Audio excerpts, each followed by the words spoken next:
Morgen. I'm trying so hard to be German. My mom's in Vienna right now. I'm so jealous. Today's the start of a new reading vlog, so welcome. I'm beginning this vlog with no idea, kein Idee, what I'm gonna be reading next. My first instinct is that I started an ebook the other day just on a whim. On NetGalley, I have a book out for review called Orpheus Girl. This is a very, very short book, which is why I'm also gravitating toward it, and it's a female-female relationship, I think. I don't know much about it. So far, all that I know is that it's very Greek-inspired. There's also like a parallel to mythology. I will come back and update you with a better synopsis because I have no flippin' clue, apparently. But I think I'm gonna sit down with my Kindle. Nope, it's dead. I'll sit down with my phone and start that one, and then if it's terrible and boring, we'll move on.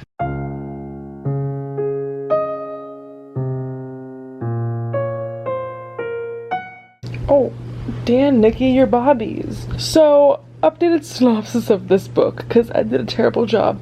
It is a reimagining of the Orpheus myth, like I predicted. It is about a lesbian, so it's about these two girls that get caught in a conservative town kissing and sent to conversion therapy camp together. So not a very happy book.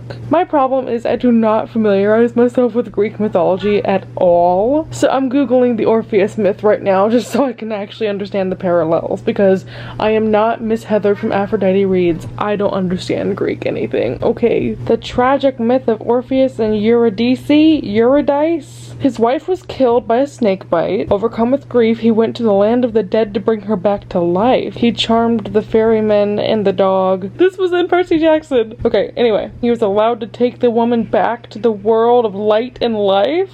That was a lot. Also, I was looking at the book on Goodreads just now, and the author is 2 years younger than me, and she already has a debut book coming out, so like, let's snap. I've got to get used to that, because now I'm getting older, but like, hello. I'm like 10% of the way into the book, and so far it's a little bit simplistic, but I don't know if I am getting a bad vibe from the book just because the formatting of the ebook. Oh my god, NetGalley, get your life together and start giving us arcs that are actually formatted, because it's so annoying to read them when half the lines are chopped up. But otherwise it's good. Like I said, a little simplistic, but it's what's to be expected from a book that's like 250 pages, so I'm not super mad about it. I've already highlighted a lot of lines that I like, so it's pretty. And because it's on my phone, that means I can probably stealth read it during work.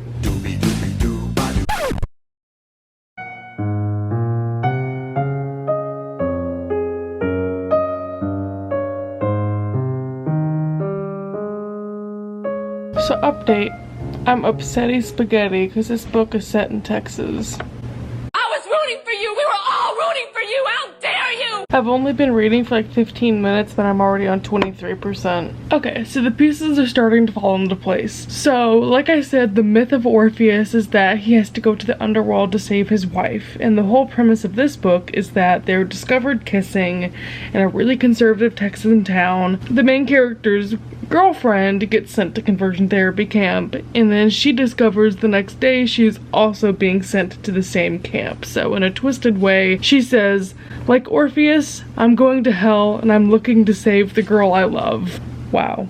So I'm 35% of the way in now. It still feels a little bit abrupt, like this could have been drawn out into a longer and better explained book, because for a while I couldn't figure out if this was set in Greece or the US.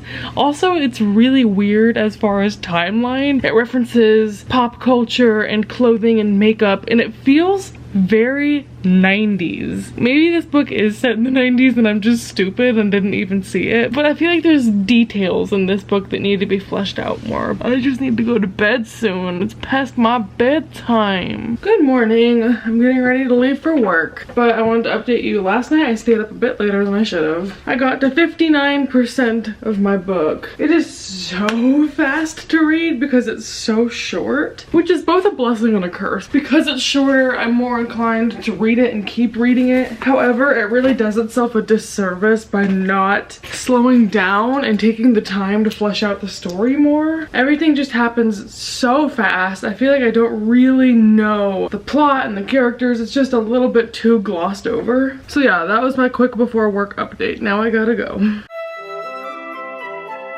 I didn't even know this is a Harry Potter themed place. It's not. I need it for Halloween. I'm really upset I didn't know he was recording. I would have strutted my stuff.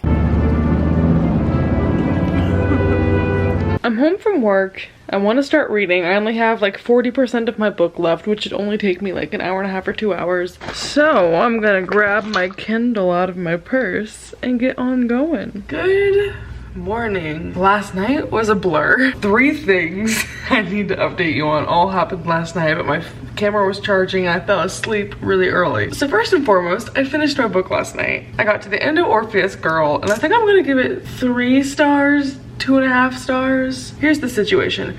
It wasn't bad. Like, I'm not mad that I read it. It certainly wasn't terribly written or anything like that. But to me, it feels like it's the first draft of a NaNoWriMo book. And by that I mean it's really abbreviated and it almost just like skims over the action with little else underneath. It's very cookie cutter without a ton of character development to help it go along. Things just happened really conveniently. It was really rushed. It didn't really take you on any twists or turns. And it does make me feel a little bit guilty to talk about it that way because it is a really startling and difficult storyline because it is a conversion therapy camp and they're going through a lot of torturous stuff. But to me, the book didn't take any risks. I feel like any book that tried to tackle this subject would have done the same thing. I think the one thing that saves it is the fact that it is a retelling, but even that part of it was a little bit shaky. At the very end of the book, there's a character index of who all is who, and I just thought that the main characters were based off Greek gods, but turns out the entire cast was. And I see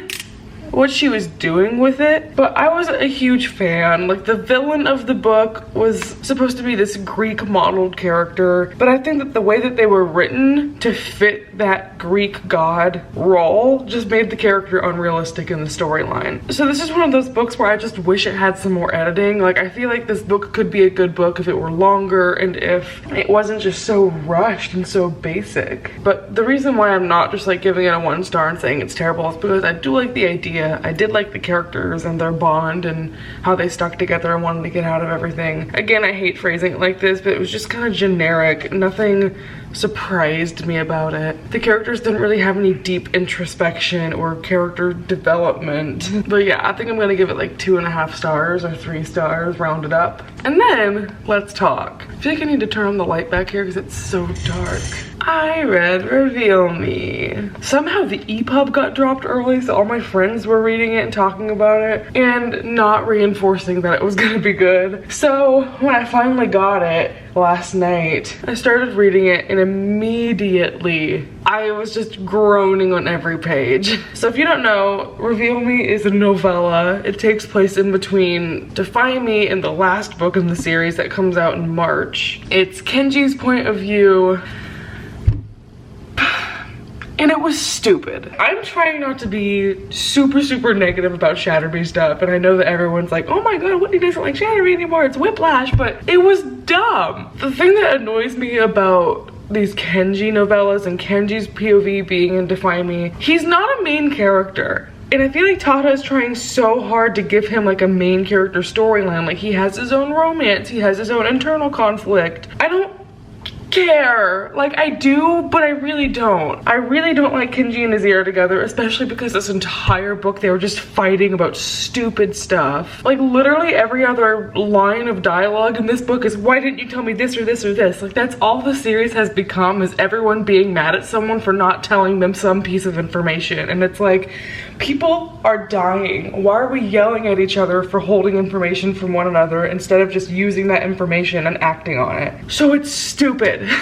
I also really hate seeing Hornet from Kenji's point of view. Like, the couple scenes there were of them together, it was so cringy. So the only parts of the novella that I really liked, and there's 2. The first is that because of Juliet's name change, Kenji is still calling them their original names, which, like, Love her. He called her Jello because he didn't know what to call her, which just made me happy. And then also the ending of the novella I think was interesting. And here's the thing that I noticed about it is I'm really negative about Shatter Me Now, and I'm like, it's not gonna be good, it's gonna be corny, it's gonna be annoying. But I actually really liked Juliet in this novella. I thought Warner was cringy and like I didn't like Warner, but Juliet still has the same vibe that she's always had. I liked Juliet a lot, so I'm hoping that in Imagine Me we don't get Kenji POV and I can just go back to enjoying Juliet's perspective no matter what bullshit happens. Because if Imagine Me is just gonna be a book about saving Adam and Lena, who let her do that? I'm sorry. Were we supposed to care about Adam? Because we don't. I gave it 2 stars. I'm telling myself it's because it's Kenji POV and I don't care about Kenji POV. Shadow Me was enough. I'm over it. Am I excited for Imagine Me? A little bit more than I used to be, just because I like the ending of this novella. So I'm trying not to be overbearingly negative. I'll just be like, it's fine. This book was okay, and that's my full thoughts on it. Cool, so I read that. So that's 2 books in one night. And then I was just scrolling my Kindle. I had fallen asleep like halfway through the book, so I woke up at midnight and finished the book and couldn't go back to sleep. And then I was just scrolling through my Kindle and I saw a book that I downloaded there that I just started on a whim. It's called Pestilence by Laura Thalassa. Started it last night for funsies and got 100 pages into it. So this book is trash. It's about how the 4 horsemen of the end of the world or whatever start wreaking havoc on Earth and killing everyone. So Pestilence is the dude who brings plague, and he and his horse are about to storm this Canadian town where the main character lives, and she ends up trying to kill him. Obviously he's immortal, so it doesn't work, but he wants to punish her by dragging her along with him and making her suffer. So it's like this trashy story about like this huge buff immortal guy riding around on his horse bringing death to people, and she's just along for the ride. But then the more and more they're with each other, the more things start to relax and they learn more about one another, blah blah blah blah blah. Romance. The thing about this book is that I'm just not a fan of Laura Thalassa's writing. She has books that are so dark and intense, and then she gives them main characters with voices that are just so flippant and so casual. It's like, how are you gonna write a description like that when people are literally dying? Like, she makes everything so fun and lighthearted, which makes it easy to read, I guess, but it does not fit the vibe of the book. And that takes away even more from the point of the book, because the male character, like the Deathbringer, is so intense, and she's really good at writing that like depth and that darkness, and then it's just immediately cut by the main character being like, tee, I have to go pee-pee, will you let me go pee-pee? It's just like, is it better than Reveal Me? Yes, but it's still not that great.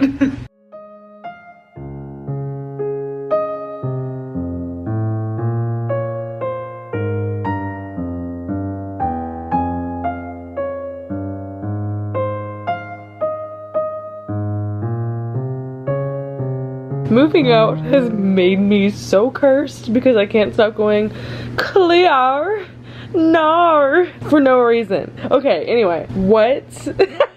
I've been reading a little bit all night, but I've been on FaceTime with Bonnie, so I didn't really record any of that. I have been reading Pestilence all day and evening.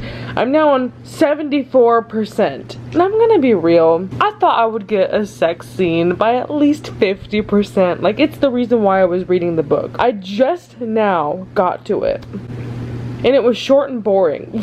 So I'm low-key skim reading this because I kind of don't care about the plot. It's very trashy, like borderline not okay. I knew going into it, it wasn't gonna be great, so I think it's fulfilling those expectations. Are we making biscuits? Good biscuit girl.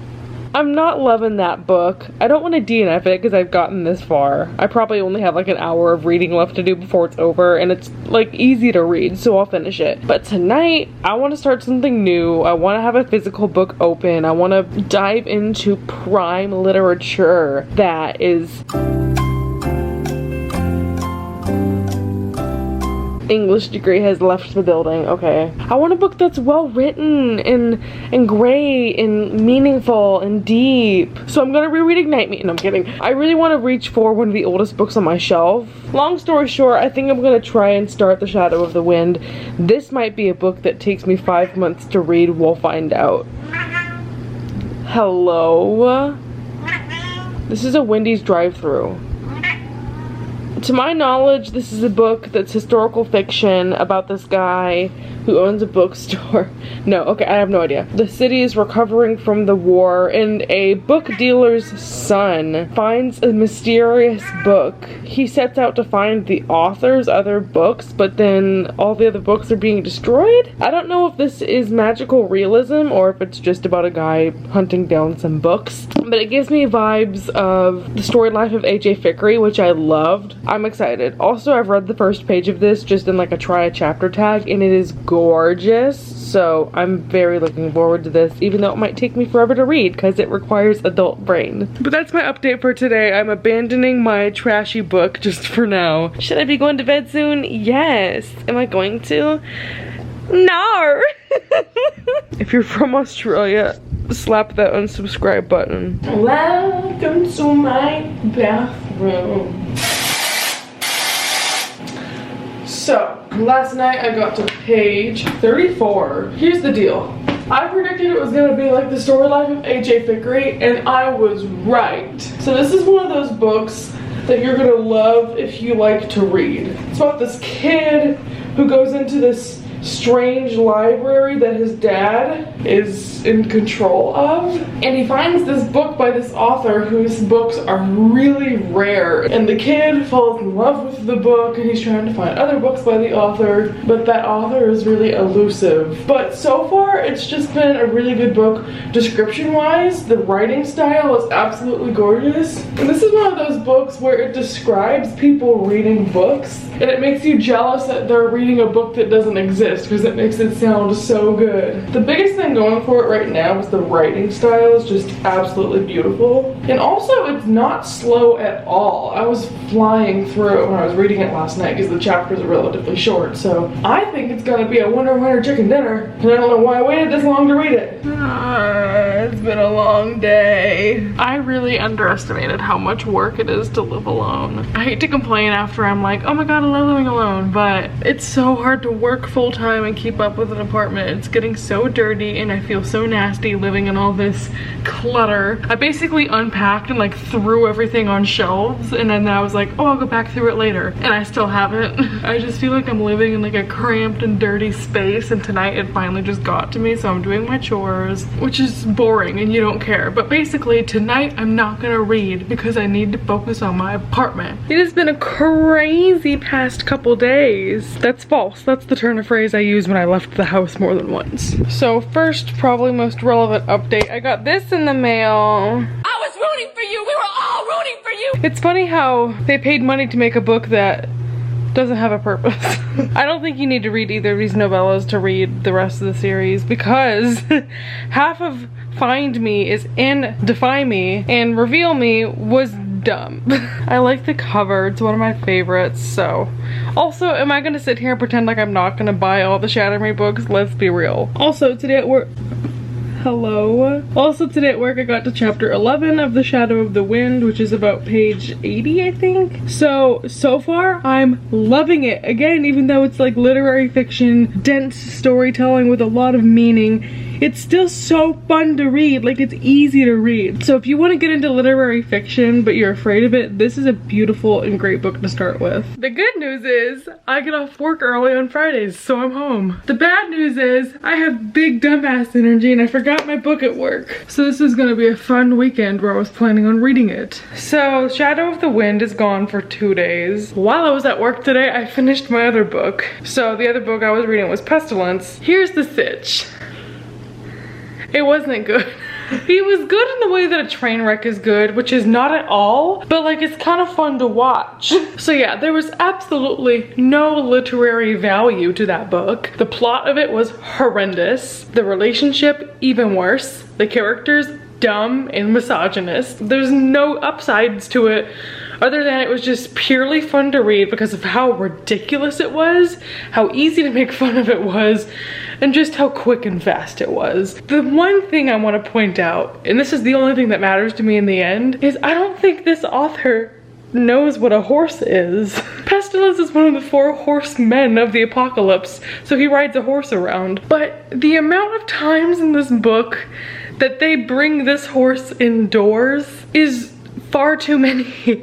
I'm like, have you seen a horse? They're big animals. And she'll have like the horse sleep inside, and like there was a scene where the guy was injured but needed to get up on the horse, and the horse lays down to help him get on. I'm like, that doesn't, no. Those are camels that do that, not horses. And then at the very end, there was a scene where they were in a hospital and he's walking his horse through a hospital with a wagon attached to it. I'm like, first of all, way to go for completing the horse in a hospital joke from John Mulaney. But second of all, no! So that's my lasting impression of this book. It wasn't good. I'm just really concerned that Laura Thalassa doesn't know how big horses are. So I gave it like 2 stars, but it wasn't a 2 stars like I hated it, I never want to read it again. It was just like, this was stupid, but it was like, okay. I thought that maybe it would just be fun enough for me to want to read the whole series, but there's not enough smut in it to make up for just how stupid it is. I'm sitting here calling it stupid. If it's your favorite book, congratulations. I'm not saying that it's not a terrible book, but I just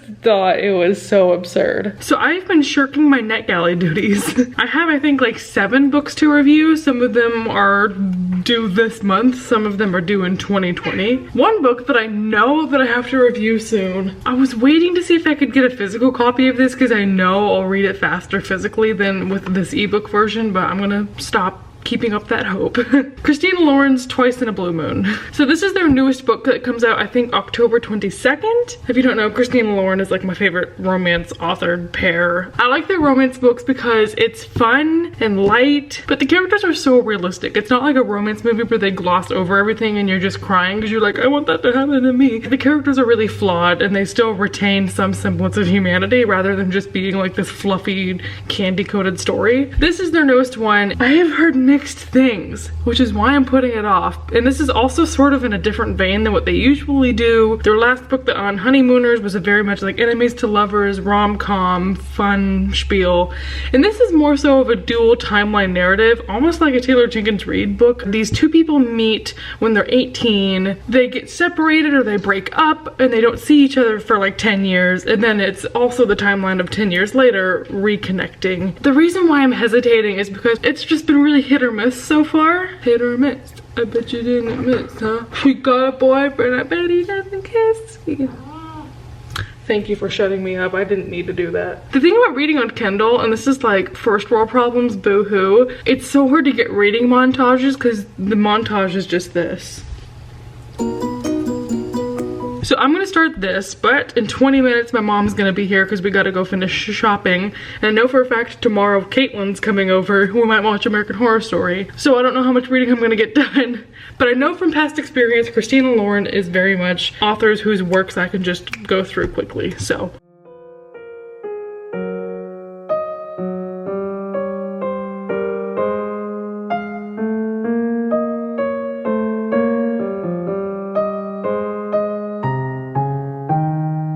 So before my mom got here, I read like 10 pages of this book, and so far so good. A lot of people criticize this book for there being insta-love, but as a former Carrars stan, bring it on. Yeah, I'm 5% into the book, which is barely anything, but so far I think the guy is super sweet. I like the dynamic of it. So basically, this girl on her 18th birthday goes to London with her grandma as like her before college gift. And while she's in London, she meets this guy who lives on the opposite side of the country from her. So she's from California, he's from Vermont. But for this trip, they're like together, but already the guy is super soft and I like the dynamic between the main character and her grandma.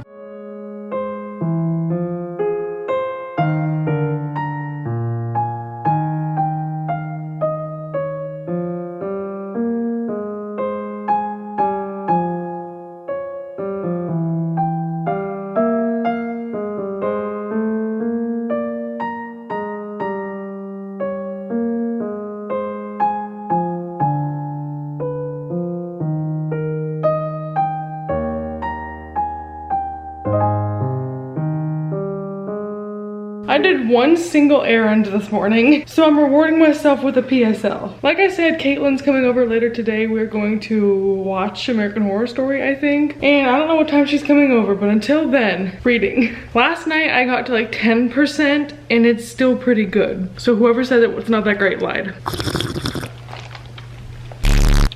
Oh, yes, that's a yes.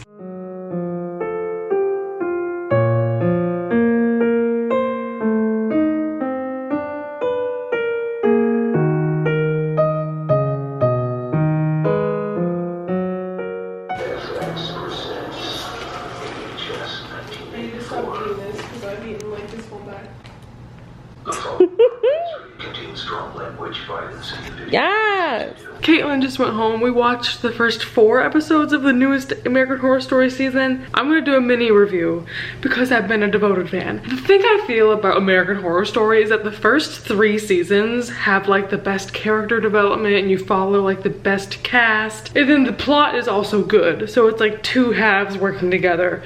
I feel like after that, all the seasons just became about gore and jump scares and plot twists. And it's not bad, but I just don't care about the cast. So this season especially, I feel like I don't care about any of the cast. Like all of them are terrible people and I'm all down for rooting for morally ambiguous characters, but there's nothing to like anchor me to feel like I want anyone to survive. And it just doesn't feel like the same cast. I hate that none of the original people are there anymore. I love Cody Fern to death, but his character is so like one-dimensional. I just don't feel attached to any of the characters. So the only thing that keeps it going is just the plot twists. We'll see. Caitlin and I are gonna make it a weekly thing where we watch the episodes and catch up. So final American Horror Story review to come.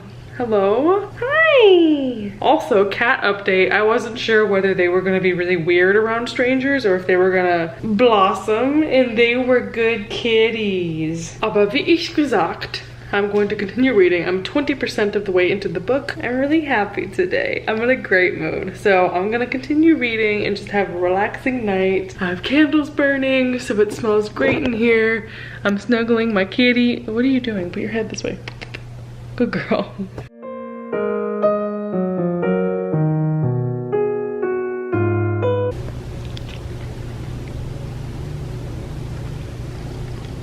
You good, fam? Hi gals and gays. Last night I got a call in the middle of the night for a family emergency. Everyone's fine, it's all worked out. But all last night and all day today I've just been a little bit of an anxious mess. And it doesn't really help that the weather change also makes me more anxious. It was like 50 degrees the past couple days for the first time in a while. And I get seasonal anxiety around the weather changing because winter time is like historically at the time when I was the most anxious. It still lingers and it still hurts.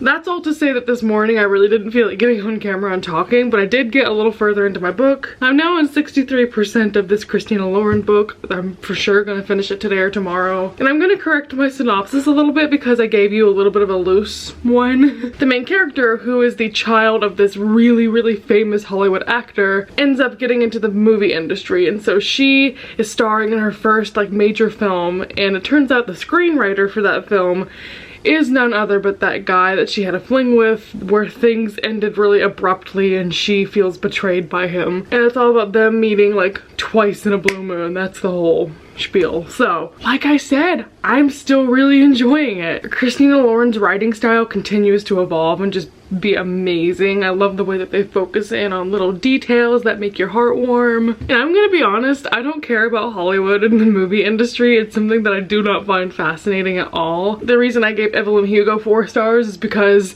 it was great, but it was about movies. And even though this book is very heavily based in like Hollywood and shooting a movie, it's still pretty interesting. I kind of want to go on my balcony and read.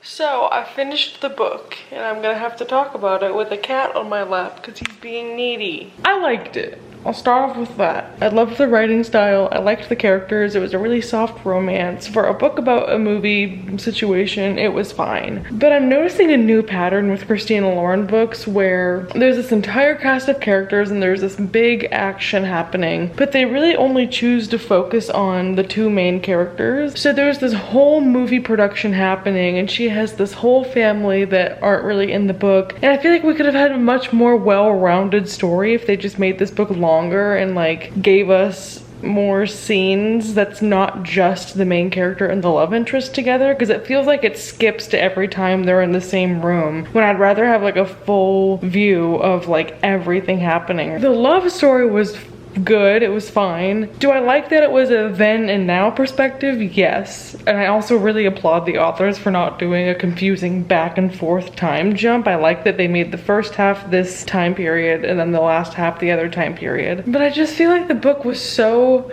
undercooked at the end, because this whole idea is like this is going to be this woman's breakout movie role and the script is so perfect and the script writer was so great. First of all, there's little snippets of the script in the book and it was kind of hard for me to see that dialogue as like award winning because some of it was just kind of generic. But also they hyped up the movie and then the book ends before the movie even comes out, so it's like, was it a success? I just need like an epilogue of her going across the stage getting an Emmy or something. What's it called? Oscars? But it just kind of ended as soon as the love story ended, so once again it kind of just puts everything else in the backseat to the main character's relationship, which is kind of a double-edged sword of me talking about that, because the reason why the book is so fast and easy to read is because it only jumps to those important parts. But I'm just greedy, and if it's gonna be a 5-star book, I need the full-fledged background and I need more. I think I'm gonna give it 4 stars. There's nothing glaringly wrong with it. Like usually in Christina Lauren books, I can be like, I didn't like this part and this part and this part. In this case, I don't dislike anything, it's just not my favorite. I don't want to start a new book because I'm gonna go back to work tomorrow and get that other book that I'm already in the middle of. But I do have a graphic novel. I don't know where I put it, but I have oh, it's right here.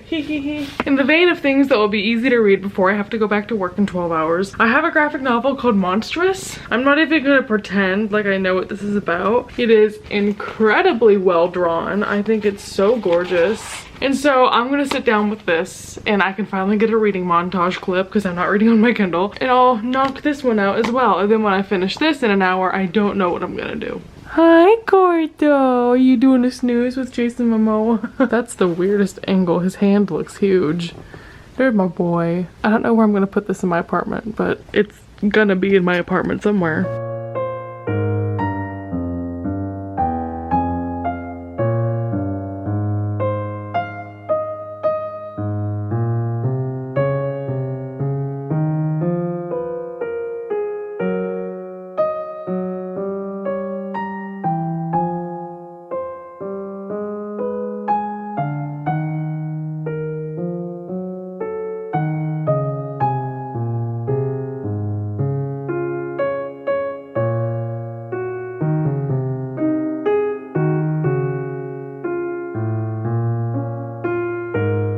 The thing I've discovered about me and graphic novels is that I can't do sci-fi graphic novels. This book doesn't have page numbers, so I don't know how far to tell you I am, but I'm like a third of the way into this. From what I can gather, this is about this world where there's humans, witches, non-humans. 5 years ago there was a war, and the main character's mother was killed, and she's trying to go to the person that killed her mom and figure out why. But then there's also magical creatures being kept as slaves, and everyone's fighting. I don't know what's happening. This is probably just a me problem because I'm so terrible at like learning world building, but I feel like graphic novels don't give you enough time or an explanation of what anything is or who anyone is. I debated DNFing this, but the one thing saving it is that I think it's the most gorgeous artwork ever, even though half the time I have no idea what's happening. Actually, that's a lie. 100% of the time I have no idea what's happening. So unless I get more into this world and it starts to click, I just don't see this being more than a 3-star book just because I don't comprehend it. I'm gonna have some mini marshmallows and some strawberry lemonade, raspberry lemonade, pina colada. Oh my god, it tastes like a pina colada. Really? Yeah, it tastes like a pina colada. For the 4 people who understood that, I am so sorry. Also, I got something yesterday and I forgot to talk about it, so I'm gonna talk about it. So there's this brand of candle called Woodwick. You might be like, huh? The answer is, these types of candles are a special wick. So these candles like crackle like it's a fireplace. And it's so pleasant. Like if you want to read Harry Potter and you want to feel like you are in the cauldron room, is that a thing? I don't know. Buy one of these candles. I got this from TJ Maxx for $10. Hello? I'm so happy.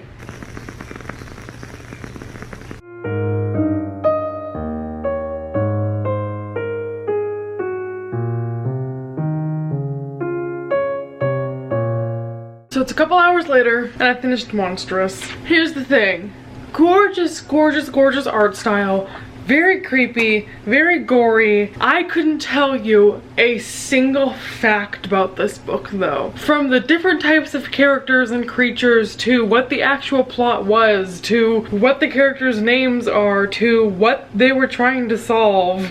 I'm so confused. I don't understand this. It probably could have worked as a novel. It probably could work as a movie. But as a graphic novel where you're just given like one frame to learn something, it went over my head. This book just did this. I think I'm gonna give it 2 stars. It deserves credit because it is really inventive and it's gorgeous. I just didn't get it. At least I had something to pass the time before I go to work tomorrow. Was it a good use of that time? Questionable. But yeah, I think I'm gonna be listing this on Depop because I feel no attachment to continue the series. I forgot to film an outro for this vlog, so that's it. I'll pick up next week when I actually get my book from work. We'll finish that. We'll finish more books from the library. But I wanted to say thank you so much for watching. I hope you enjoyed, and I will definitely, hopefully, see you next time. Bye!